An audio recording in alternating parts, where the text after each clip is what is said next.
الحمد لله رب العالمين، والصلاة والسلام على أشرف الأنبياء والمرسلين وخاتم النبيين محمد وعلى آله وصحبه ومن تبعهم بإحسان ودعا بدعوتهم إلى يوم الدين. أما بعد، فأعوذ بالله من الشيطان الرجيم. بسم الله الرحمن الرحيم. قال الله تبارك وتعالى: يا أيها الذين آمنوا اتقوا الله حق تقاته ولا تموتن إلا وأنتم مسلمون. وقال النبي صلى الله عليه وسلم: لا يدخل الجنة قاطع، او كما قال علیہ الصلاۃ والسلام. میرے محترم بزرگوں، عزیز دوستوں، دینی اسلامی بھائیوں، ایک وقت تھا کہ مسلمان میں سے ہر فرد حقوق کی ادائیگی کے لیے فکر مند رہتا تھا، اور آج ایک وقت یہ آ گیا ہے کہ ہر آدمی اپنے حق کا مطالبہ کر رہا ہے. یعنی ایک طرف مشرق ہے تو ایک طرف مغرب ہے. بزرگوں نے فرمایا کہ اگر انسان اپنے اوپر جو حقوق ہیں ان حقوق کو پہچان لے اور ان حقوق کی ادائیگی کی فکر کرے تو ہر آدمی کو حق مل جائے. بیوی اپنی ذمہ داری کو سمجھے، شوہر اپنی ذمہ داری کو سمجھے، باپ اپنی ذمہ داری کو سمجھے، بیٹا اپنی ذمہ داری کو سمجھے، بیٹی اپنی ذمہ داری کو سمجھے، بھائی اور بہنیں اپنی اپنی ذمہ داری کو سمجھیں. اسی طریقے سے دادا دادی، نانا نانی، چاچا چاچی، ماموں ممانیاں، ان تمام، اسی طریقے سے دیورانی جٹھانی، ہر شخص اگر اپنی ذمہ داری کو سمجھنے لگے اور اپنے حقوق کی ادائیگی کی فکر کرنے لگے تو پھر ضرور بالضرور گھر امن کا گہوارہ بن جائے گا. گھر جو انرجی کا پاور ہاؤس ہے، انسان دن بھر تک و دو کر کے، دوڑ دھوپ کر کے ایک گھر میں پہنچتا ہے تو اس گھر کے اندر اس کے سکون کا، اس کی راحت کا، اس کے اطمینان کا، اس کے قلب کے قرار کا، اس کی آنکھوں کی ٹھنڈک کا سامان ہوتا ہے. تو وہ تمام تھکاوٹیں بھول کر ایک نئی انرجی اپنے اندر پاتا ہے، اور اس نئی انرجی کے ذریعے سے وہ اگلے دن کے لیے تیار ہوتا ہے.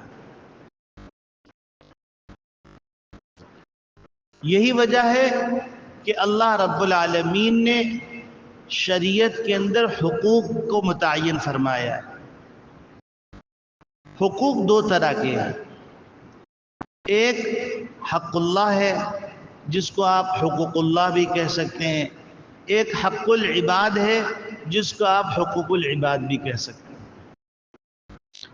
اللہ کے حقوق میں اللہ کے بارے میں عقیدہ، اللہ کے حقوق کے اندر جسمانی حق جو ادا کرنا ہے وہ نماز کی شکل میں، روزے کی شکل میں، اور مالی حق ادا کرنا ہے تو وہ زکوٰۃ کی شکل کے اندر، اور مالی اور جسمانی مشترک حق ادا کرنا ہے تو وہ حج کی شکل میں.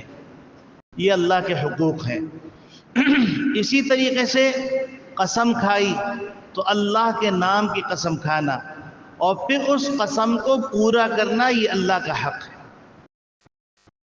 اسی طریقے سے بندوں کے حقوق ہیں. میاں کا حق ہے، بیوی کا حق ہے، بیٹے کا حق ہے، بیٹی کا حق ہے، بھائی کا حق ہے، بہن کا حق ہے. رشتہ داروں کے حقوق ہیں، پڑوسیوں کے حقوق ہیں، محلے والوں کے حقوق ہیں، روڈ کے حقوق ہیں، بازار کے حقوق ہیں، مسجد کے حقوق ہیں، مدارس کے حقوق ہیں، بے شمار حقوق کی ایک فہرست ہے۔ اگر میں یوں تعبیر کروں کہ شریعت حقوق کی ادائیگی کا نام ہے تو یہ غلط نہیں ہو۔ آج ہمارے نزدیک اسلام نماز کا نام ہے، بے شک اس کے بغیر چارے کار نہیں۔ ہم سمجھتے ہیں روزہ رکھنے کا نام اسلام ہے، بے شک اس کے بغیر چارے کار نہیں۔ ہم سمجھتے ہیں زکوٰۃ ادا کرنا اسلام کا نام ہے، بے شک اس کے بغیر چارے کار نہیں ہے، لیکن اسلام بے شمار حقوق کی ادائیگی کا نام ہے، چاہے وہ حقوق اللہ ہو چاہے وہ حقوق العباد ہو۔ ان حقوق کی ادائیگی، ان حقوق کو پہچاننا اور ان حقوق کی ادائیگی کی فکر کرنا، یہی شریعت ہے۔ اگر یوں کہا جائے کہ تصوف کے اندر جو محنت کی جاتی ہے، لوگ سمجھتے ہیں کہ تصوف کا مطلب یہ کہ 1000 مرتبہ فلاں تسبیح پڑھ لوں، 1000 دفعہ فلاں تسبیح پڑھ لوں، 1000 دفعہ فلاں تسبیح پڑھ لوں، چاہے جس قدر بد اخلاق ہو، جتنا صلہ رحمی ختم کرنے والا ہو، قطع تعلق کرنے والا ہو، ہم سمجھتے ہیں ہم دیندار ہیں۔ آپ کے سامنے ایک واقعہ ایک بزرگ کا میں عرض کرتا ہوں تو آپ کو اس سے اندازہ ہوگا کہ اللہ رب العالمین کی نگاہ کے اندر حقوق کا کتنا اہم مقام ہے۔ ایک بزرگ فرماتے ہیں کہ ایک شروع کے زمانے میں ایک صاحب حج پہ گئے تو ان حاجی صاحب کے پاس 1000 دینار تھے، یعنی سونے کے سکے تھے، اشرفیاں تھیں۔ ان کو یہ فکر ہوئی کہ میں اگر اس کو اپنے ساتھ رکھوں گا تو منی جانا ہے، پھر عرفات جانا ہے، پھر مزدلفہ جانا ہے، پھر جمرات پہ جانا ہے اور پھر منی کے اندر ٹھہرنا ہے، یہ سارے مراحل کے اندر میں کہاں ان سکوں کو سنبھال سکوں گا؟ تو انہوں نے وہاں کے معتبر لوگوں سے مشورہ کیا تو انہوں نے کہا فلاں آدمی بڑا امانت دار ہے، آپ اپنی 1000 اشرفیاں اس کے پاس رکھوا دیں۔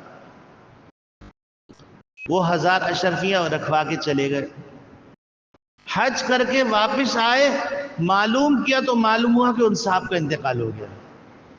اب یہ بڑے پریشان ہوئے، سٹپٹائے، سونے کی اشرفیاں 1000 دینار جو ہے کوئی معمولی رقم نہیں ہے، اگر کویتی دینار بھی لے لیجئے تو آپ اندازہ کر لیجئے آج کے زمانے میں کتنی رقم ہوگی۔ تو اب ان کو کسی نے مشورہ دیا کہ علماء مکہ سے جا کے مشورہ کرو۔ تو علماء مکہ کے پاس آئے، مکہ مکرمہ میں جو مقتدر علماء تھے ان سے مشورہ کیا، انہوں نے کہا پریشان ہونے کی ضرورت نہیں، پہلے تو تم ان کے بچوں سے جا کے معلوم کر لو، بچوں سے معلوم کرنے کے بعد پھر آ کے بتانا۔ وہ گئے، بچوں سے معلوم کیا تو بچوں نے کہا ہمارے ابا نے کوئی چیز نہیں رکھوائی اور نہ ہم کو کوئی بتایا ہے۔ اب وہ اور پریشان ہو گئے، علماء کے پاس واپس آئے اور ان سے عرض کیا کہ حضرت ایسا معاملہ، تو کہ پریشان نہ ہو، بیر زمزم، زمزم کا جو کنواں ہے وہاں جا کے ان کا نام، ان کے والد کا نام لے کے پکارو، اگر وہ جنتی ہوں گے تو وہاں سے آواز آئے گی تو ان سے معلوم کر لینا تم۔ تو وہ گئے اور جا کر زمزم کے کنویں پہ آواز لگائی، ان کا نام لیا، ان کے والد کا نام لیا، جواب نہیں آیا، پریشان ہو کر واپس آئے تو انہوں نے کہا اِنَّ لِلَّهِ وَإِنَّ إِلَيْهِ راجعون۔ ایک عالم نے جب سنا، انہوں نے کہا اِنَّ لِلَّهِ وَإِنَّ إِلَيْهِ راجعون، لگتا ہے کہ ان کا معاملہ اچھا نہیں ہوا، حالانکہ وہ بڑے دیندار تھے، بڑے نیک صالح تھے۔ تو انہوں نے کہا تم اب ایسا کرو، یمن میں ایک کنواں ہے، اس کنویں کے پاس جا کر آواز لگاؤ، اور یہ یمن میں جو کنواں ہے یہ کنواں جہنم کے منہ کے اوپر ہے، ان کا نام لو، ان کے والد کا نام لو، اگر وہ وہاں ہوں گے تو ان کے جواب سنو اور وہ کیا کہتے ہیں ان سے معلوم کر لو۔ وہ سفر کر کے یمن گئے، یمن کے کنویں پہ جا کے آواز لگائی تو اندر سے جواب آیا، ہاں کیا بات ہے؟ تو انہوں نے کہا کہ میں نے آپ کے پاس 1000 دینار رکھوائے تھے، وہ 1000 دینار لینے میں آیا تو معلوم ہوا آپ کا انتقال ہو گیا ہے، تو وہ 1000 دینار کہاں ہے؟ تو اس آدمی نے جو انتقال ہو گیا تھا اس نے کہا وہ 1000 دینار میں نے فلاں جگہ پر دفن کر دیے ہیں، مجھے اپنے بچوں پر اعتبار نہیں تھا اس لیے میں نے ان کو بتایا نہیں، تو وہاں زمین کھودو، وہاں سے 1000 دینار نکل آئیں گے، تم جو ہے وہ 1000 دینار لے۔ تو انہوں نے کہا چلیے یہ میرا مسئلہ تو حل ہو گیا، لیکن میری ایک تشویش ہے اس کو بھی حل کر دیجئے۔ انہوں نے کہا کیا تشویش ہے؟ انہوں نے کہا آپ تو اتنے نیک صالح آدمی تھے، نمازی تھے، روزے دار تھے اور خیرات کرتے تھے، بڑی نیکیاں تھیں، آخر آپ کا یہ معاملہ جہنم کا کیوں ہوا؟ تو انہوں نے کہا میں تمہیں کیا بتاؤں، بات دراصل یہ ہے کہ میں تو بڑا مالدار تھا، اور اس مالداری کے اندر میں سب کا خیال کرتا تھا، لیکن میری ایک بہن تھی، ہونا تو یہ چاہیے تھا کہ وہ میری بہن کمزور ہے، مفلوق الحال ہے، میں اس کے ساتھ صلہ رحمی کرتا، میں نے اس کو جو فراموش کر دیا، تو اس کے نتیجے کے اندر اللہ رب العالمین نے مجھے جہنم میں ڈال دیا۔ اب ہم سوچیں ذرا سا کہ صلہ رحمی، حقوق العباد کی ادائیگی، یہ کتنا سنگین معاملہ ہے جس کو آج کوئی سمجھتا ہی نہیں، حتیٰ کہ آپ دیکھیے کہ آج دنیا کے اندر اس بات کی جستجو ہو رہی ہے کہ میں کس طریقے سے کسی کا حق مار لوں، پھر اس کے بعد مرنا کس نے دیکھنا ہے اور جینا کس نے دیکھنا ہے۔ بابر بعیش کوش کے عالم دوبارہ نیز، کہ جس طرح بابر نے کہا تھا کہ خوب خرمستیاں کر لو، عالم دوبارہ نہیں۔ میرے عزیزوں ہم سوچیں ذرا سا کہ اللہ رب العالمین نے جو حقوق متعین کیے ہیں ان حقوق کی ادائیگی کی کتنی بڑی پکڑ ہے۔ ہم باپ کو خاطر میں نہیں لے کے آتے، ہم ماں کو خاطر میں نہیں لے کے آتے، ہم بہن بھائیوں کو خاطر میں لے کے نہیں آتے، ہم رشتہ داروں کو خاطر میں لے کے نہیں آتے، ہم مسجد کے نمازیوں کو خاطر میں لے کے نہیں آتے۔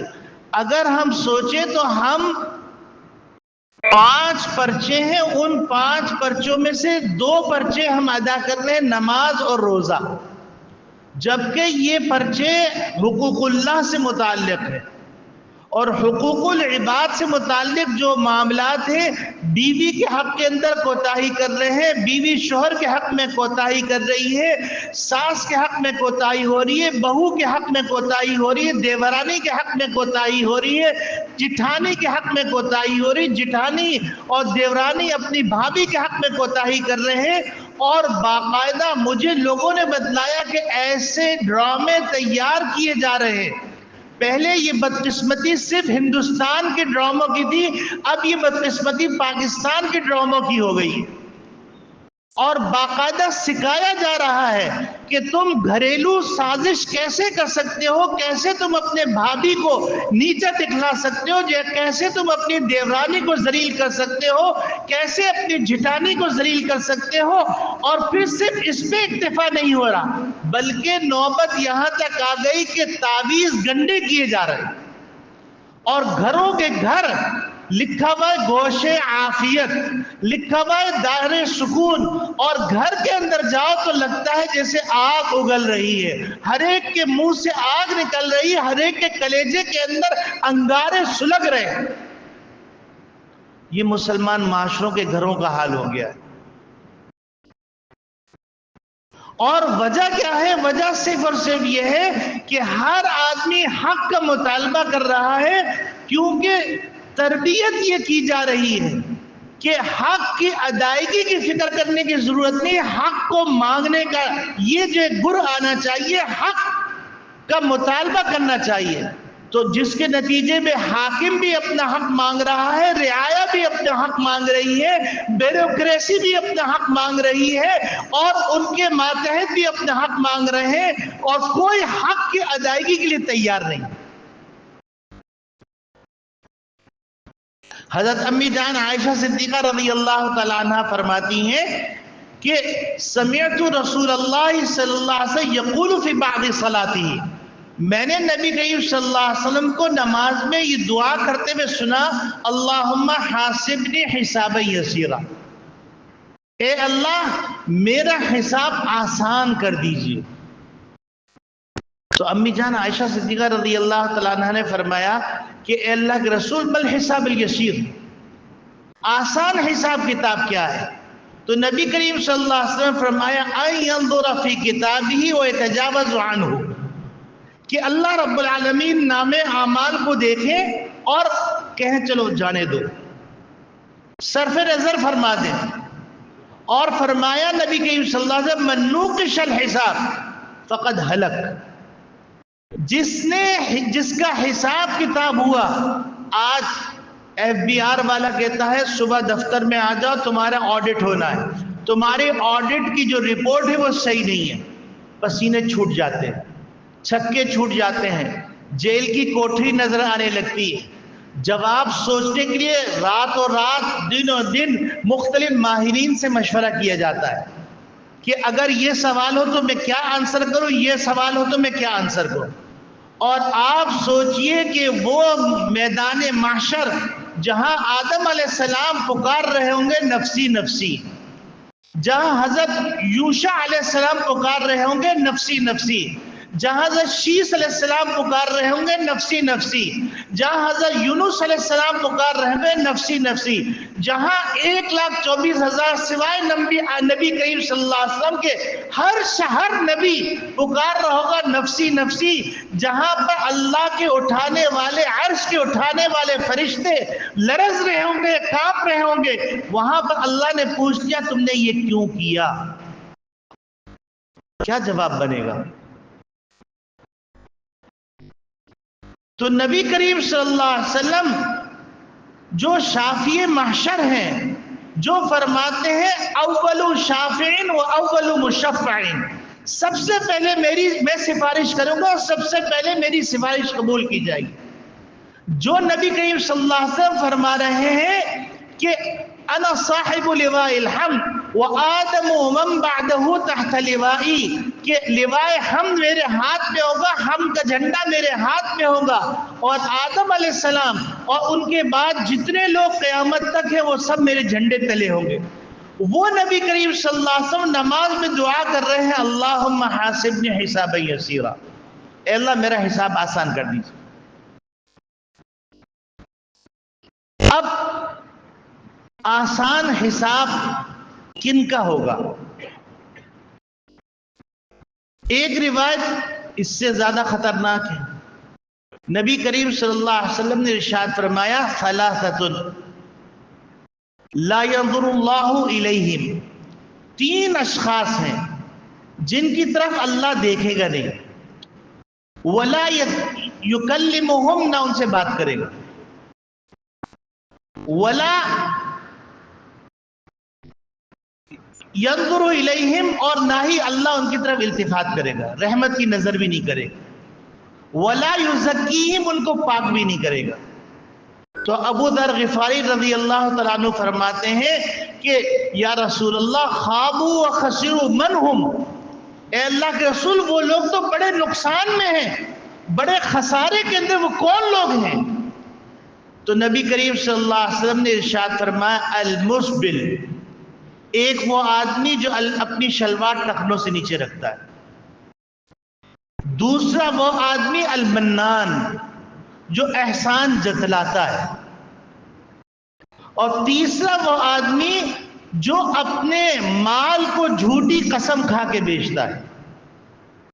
اب آپ سوچئے نبی کریم صلی اللہ علیہ وسلم ان تمام لوگوں کی نشاندہی فرما رہے ہیں جن کا حساب مشکل ہوگا، نبی کریم صلی اللہ علیہ وسلم جن کے بارے میں اتنی سخت وعیدات فرما رہے ہیں۔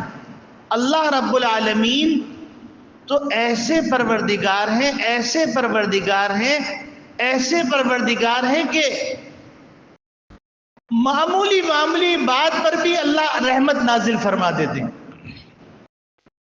لیکن حشر کے میدان میں اللہ کے جلال کا عالم یہ ہوگا کہ ان تین شخصوں کو اللہ رب العالمین معاف نہیں فرمائیں گے، نہ ان کی تزکیہ فرمائیں گے، نہ ان کی طرف نظر کرم فرمائیں گے، نہ ان سے بات کریں گے۔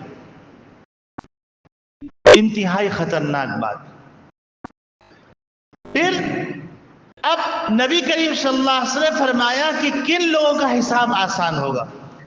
حدیث کے الفاظ ہیں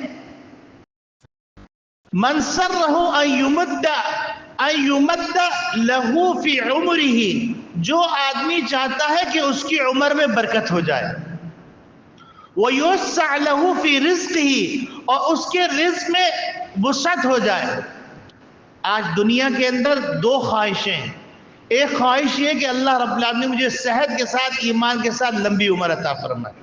انسان کی دوسری خواہش یہ ہے کہ اللہ رب العالمین میرے رزق میں برکت عطا فرمائے۔ تو نبی کریم صلی اللہ علیہ وسلم فرماتے ہیں اور تیسری انسان کی خواہش کیا ہے؟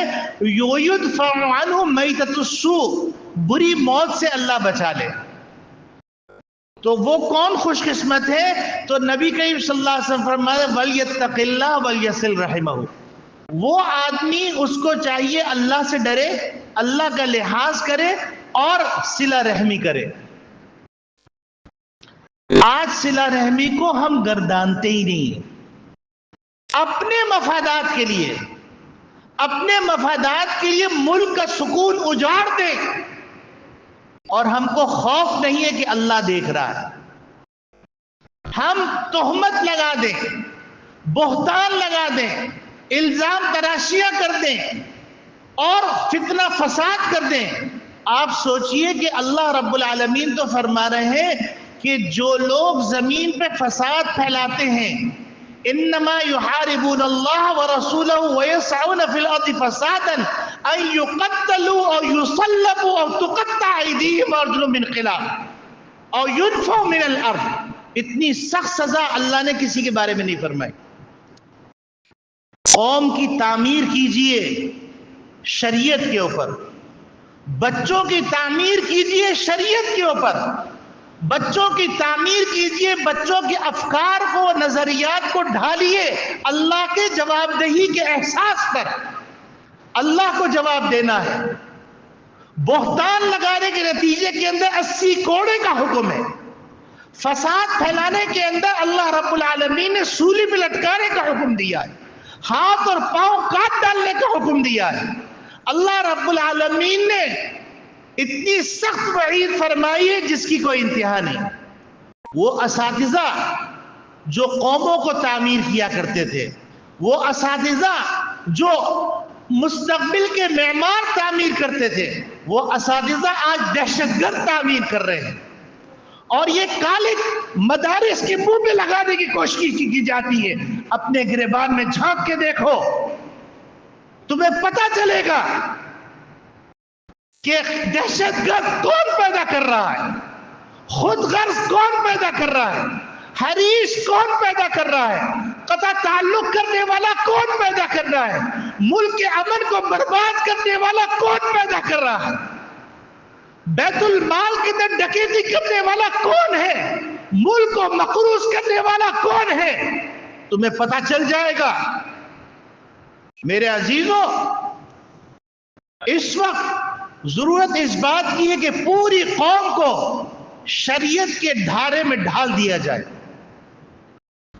بچوں کو سکھایا جائے حقوق کی ادائیگی تمہاری ذمہ داری ہے، حقوق کا مطالبہ تمہاری ذمہ داری نہیں۔ میرے عزیزوں،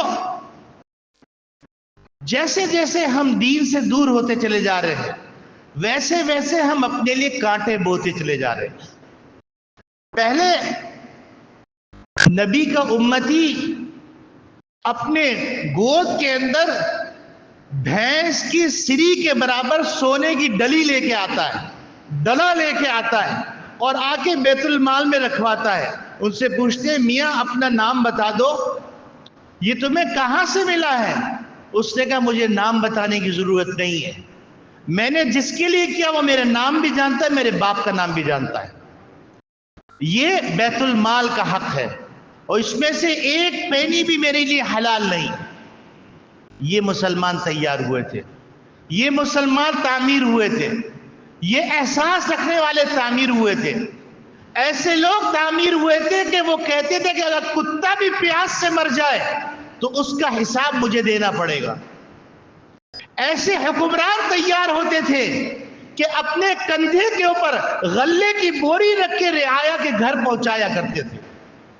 ایسے حکمران تیار ہوتے تھے کہ وہ حکمران ایک جگی کے اندر زچگی کا معاملہ ہے تو اپنی بیوی کو لے جاتے ہیں امیر المومنین کہ اس کی بیوی کے زچگی کے معاملے میں مدد کرو.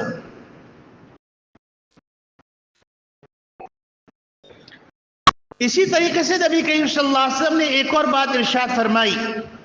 حضرت ابو ہریرہ رضی اللہ تعالیٰ عنہ فرماتے ثلاث من کن فی حاسبہ حسابا یسیرا. 3 صفات جس کے اندر ہوئی اللہ رب العالمین اس کا حساب آسان کر دے گا. وَأَدْخَلَهُ اللَّهُ الْجَنَّةِ, اللہ رب العالمین اس کو جنت میں داخل فرما دے گا. قالوا وما هي بأبي أنت وأمي یا رسول اللہ, میرے ماں باپ آپ پہ قربان ہو جائے, وہ 3 صفات کون سی ہیں؟ یہ دیکھو قوم کو تعمیر کیا جا رہا ہے, اس قوم کو تعمیر کیا جا رہا ہے جو قوم قیامت تک کے لیے مشعل راہ بننے والی تھی, جس کے اوپر ساری انسانیت کا بوجھ رکھا جانے والا تھا. پاکستان وہ ملک ہے جو اللہ نے عطا کیا ہے, 27 رمضان کو عطا کیا ہے, اور اس لیے عطا کیا ہے کہ سارے مسلمانوں کا بوجھ اس کے کندھوں کے اوپر ہے. حرمین شریفین کی حفاظت کا بوجھ اس کے کندھوں پہ ڈلنا ہے, بیت المقدس کی آزادی کا بوجھ اس کے کندھوں پہ ڈلنا ہے. تو تعمیر کرنے کے لیے نبی کریم صلی اللہ علیہ وسلم فرما رہے ہیں 3 صفات جس کے اندر ہوں گی وہ اللہ رب العالمین اس کا حساب آسان کرے گا. نمبر 1, تعطی من حرمک, جو تم کو محروم کر رہا ہے تم اس کو عطا کرو. دوسری صفت تصل من قطعک, جو تم سے قطع تعلق کر رہا ہے تم اس سے صلہ رحمی کرو. اور تیسری صفت وَتَعْفُ عَمَّنْ ظَلَمَكَ, جو تم کو ظلم کر رہا ہے تم اس کو معاف کر دو. فَإِذَا فَعَلْتَ ذَلِكَ يُدْخِلِكَ الْجَنَّةِ, اگر تم ایسا کر لو گے تو اللہ رب العالمین تمہیں جنت میں داخل کر دیں گے. میرے عزیزو, ہونا تو یہ چاہیے یہ احادیث ہمارے نصاب کا حصہ ہوتی. الحمدللہ ثم الحمدللہ, مدارس کے نصاب کا یہ احادیث حصہ ہیں. میں نے یہ احادیث سیاہ ستہ سے کوٹ کی. کاش ہمارے عصری ادارے وہ اس ذمہ داری کو سمجھیں اور نبی کریم صلی اللہ علیہ وسلم سب سے پہلے محبت دل میں ڈالیں, اور نبی کریم صلی اللہ علیہ وسلم کو قائد مطلق سمجھیں, رہبر شریعت سمجھیں, نبی کریم صلی اللہ علیہ وسلم شافی محشر سمجھیں, نبی کریم صلی اللہ علیہ وسلم رحمت للعالمین سمجھیں, نبی کریم صلی اللہ علیہ وسلم صادق الوعد المسعود سمجھیں. پھر اس کے بعد یہ نصاب کا حصہ ہو اخلاقیات, حقوق العباد, حقوق اللہ, جس کو پڑھ کر انسان 2 منٹ کے لیے سوچے کہ مجھے کوئی نہیں دیکھ رہا لیکن میرا اللہ دیکھ رہا ہے, مجھے میرے اللہ کو جواب دینا ہے, اور اللہ میرا حساب آسان کر دے تو اللہ نے حساب آسان کر دیا تو باقی معاملات آسان ہو جائے. اور اگر اللہ نے حساب میں پکڑ لیا تو 1 انچ آگے بڑھ نہیں سکتے. وآخر دعوانا ان الحمدللہ.